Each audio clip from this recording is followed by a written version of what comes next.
जमात इस्लामी का मिशन मुज़ाकरात। हुकूमत और तहरीक इंसाफ ने मुज़ाकरात की मेज पर बैठने के लिए आमादगी जाहिर कर दी। सिराजुल हक ने लाहौर में वज़ीर आज़म शहबाज शरीफ, फिर ज़मान पाक में इमरान खान से मुलाकात की।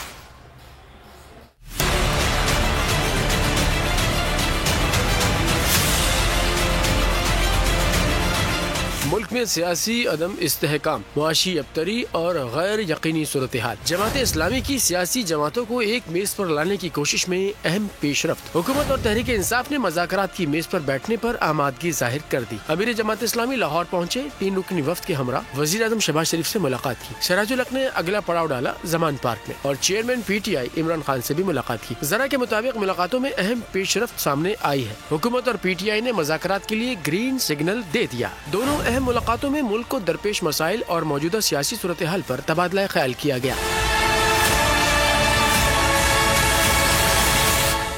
और PTI के वाइस चेयरमैन शाह महमूद कुरैशी कहते हैं कि हमने